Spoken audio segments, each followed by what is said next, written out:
Спостерігала я от за візитом Путіна до Казахстану. Там я помітила, вже відео в соцмережах розповсюджується, як він настільки сильно кашляв, що не зміг не договорити навіть речення, там чи то хвороба, чи то щось з ним там психологічно сталося. Але варто зазначити, що під час своєї промови він жодного разу не згадав про Україну. Натомість він вже традиційно для себе там брехав, начебто Росія робить все для формування системи рівної, неподільної безпеки, закликав до співпраці.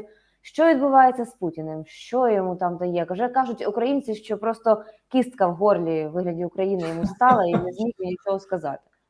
Ну, слухайте, Україна для нього це давно вже кістка в горлі. Він же хотів шляхом війни витягнути цю кістку, яка його дратувала, непокоїла, але виявилося, що навпаки, він тільки її глибше загнав. І от всі ми чекаємо, коли він остаточно подавиться цією кісткою. І вже він в процесі.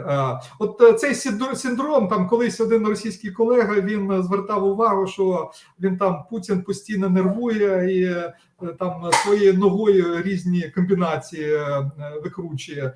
А зараз оцей кашель, це ж не перший раз, між іншим. І за російськими даними, російські експерти і західні, які слідкують, вони давно звернули увагу. Є дані навіть, що Путін декілька разів переривав запис своїх звернень, переносив, зокрема, наступного дня. Ну, от і нещодавно це було. Чому? Тому що кашель починався. Що там у нього відбувається, я не знаю. Там я маю на увазі фізіологічно, які там хвороби. Це хай люди більш компетентні розбираються з цими хворобами, але я не виключаю, що, знаєте, це ще й психосоматика. Ну, я нагадаю, що це таке, коли якісь фізіологічні проблеми у людей виникають внаслідок психологічних проблем. От зараз чому він не згадує Україну? Це ж не перший раз. Це вже неодноразово в його важливих виступах було. Коли він виступав там на 9 травня, потім там інші були виступи важливі. Він уникав самого терміну Україна. А чому? Тому що це термін, який у нього викликає роздратування. Він навіть боїться згадувати. У нього негативні асоціації з Україною. Це суто психологічний феномен. Можливо, він дає вже і такі фізіологічні наслідки. Дай Бог, щоб їх було більше.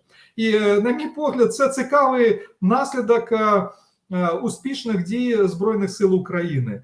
Вони впливають не тільки на внутрішню політичну ситуацію, ну інформаційну також, пропагандистську, але на політичну ситуацію всередині Росії. Вони починають сваритися більше між собою в Кремлі і навколо Кремля. Але якщо це впливає ще психосоматично, фізіологічно, психологічно і на самого Путіна, дай Бог. Значить, ефект дій наших Збройних сил є ще більш потужним. Він навіть точково б'є по Путіну.